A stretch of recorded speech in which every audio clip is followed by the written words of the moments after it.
Olá pessoal, tudo bem? Eu sou o Liber, esse é o Kitnet HQ e hoje eu vou falar do novo livro de um autor curitibano, o José Aguiar, que está lançando agora o CWB. CWB são as siglas, as letras nas quais os aeroportos se referem à cidade de Curitiba. E esse é um álbum sobre a cidade de Curitiba.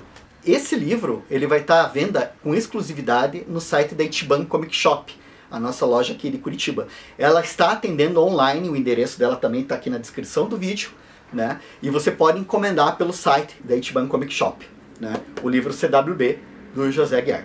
O José Aguiar atua como quadrinista já faz uns bons anos, ele tem um monte de lançamentos. Um dos mais emblemáticos é A Infância do Brasil. Esse livro foi lançado pela VEC Editora, mas ele tem uma versão digital, online, disponível. Eu vou deixar o link para vocês aqui na descrição do vídeo. E ele tem também a personagem Malu, que ele tem muito carinho por ela, eu também, gosto bastante. É uma curitibana também, as histórias dela se passam aqui em Curitiba, né? E ele tem disponível uma versão online, que essa, se eu não me engano, só tem online, está disponível também, vou deixar o link para vocês, vale a pena conhecer a personagem, né? E agora ele está lançando esse WB. A gente pode dizer assim que a cidade de Curitiba acaba sendo muito importante, né? Tanto na Malu quanto aqui, né? Tem uma homenagem, tem uma questão bem pessoal do José com a cidade, né?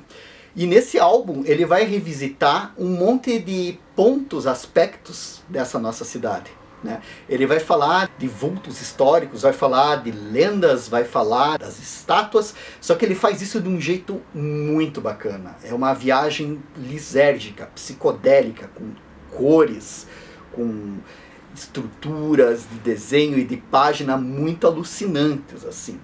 É uma história com monstros gigantes, com a cidade sendo tomada por águas, por árvores, por criaturas formadas por ônibus.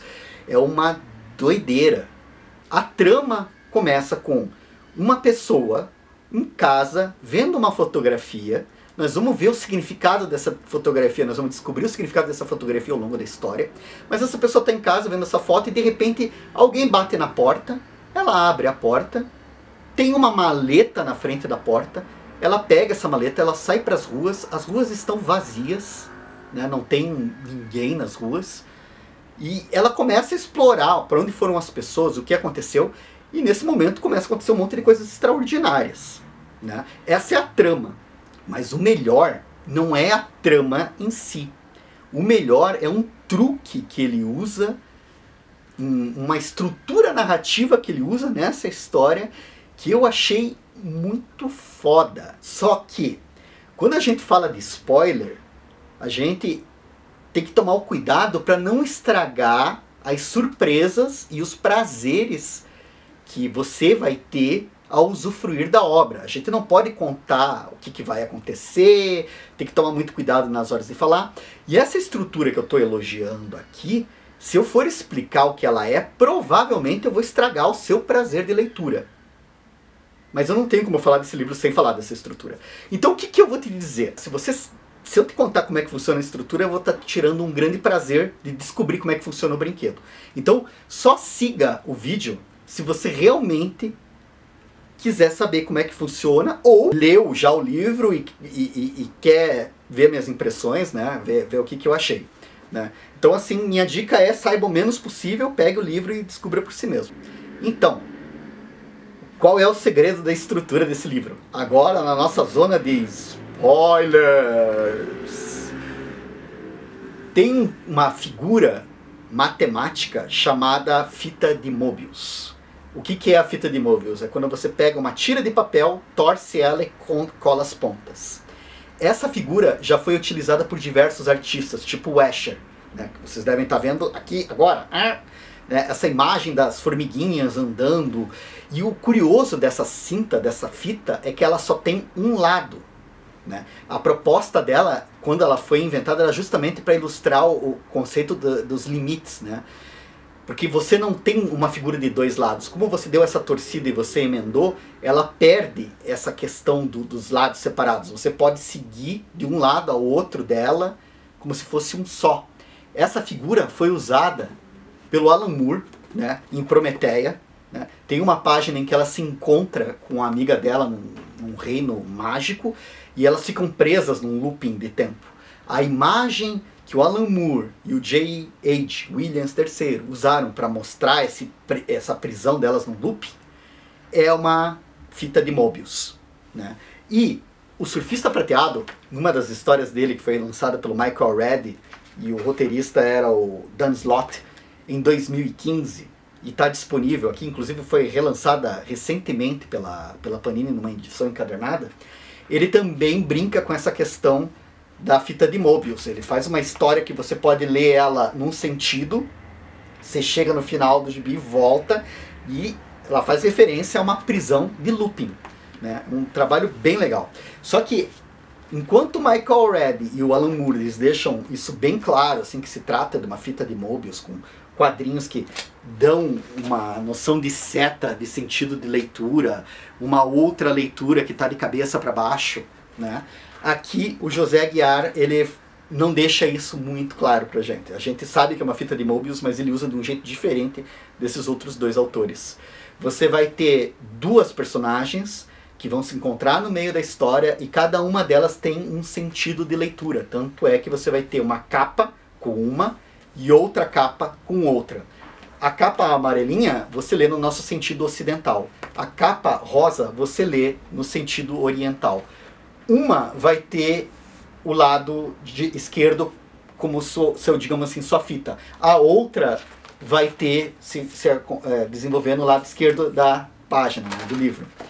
E o legal é que essas páginas, a história é toda muda, né, tem todo um desenvolvimento silencioso, são só as imagens, né, as cores são extremamente lisérgicas, né, e o interessante aqui é que você vai ter diversos momentos em que as páginas elas se relacionam, né, elas conversam entre si, né, o layout delas, um se emenda no outro, assim, né, eles interferem um no outro, apesar de estarem acontecendo, digamos assim, de lados separados.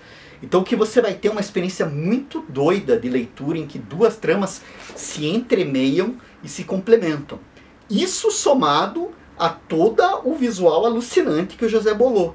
Ele pega elementos da cidade de Curitiba, né, elementos da história de Curitiba, se apropria deles e faz uma distorção psicodélica sensacional. Ainda, para fechar, né, vale dizer que esse livro, eu acho que ele tem uma proposta muito ousada, por causa justamente dessa decisão que ele tomou, dessa forma de leitura.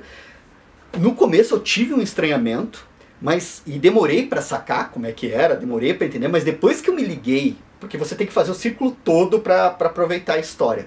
Depois que você faz esse círculo todo, a história faz muito sentido, ela está muito bem amarrada, né? E você vai encontrar outras tramas dentro. Você pode, inclusive, como ele usa imagens sem palavras, e são imagens extraordinárias, inundações, árvores que tomam as ruas, engarrafamentos monstruosos que ganham vida, a ausência das pessoas, você pode começar a pensar um monte de analogias, um monte de significados. Você pode pensar na questão do que significa a maleta que aparece, você pode pensar na relação entre os dois personagens que conduzem a trama, né? Tentar descobrir o que um significou para o outro, o que aconteceu ali no meio, e dá para descobrir só acompanhando as imagens, né? A noção de tempo fica completamente zoada, porque o começo de uma é o final da outra e tipo, você não sabe o que está acontecendo, você não sabe de que lado da fita de Mobius você tá.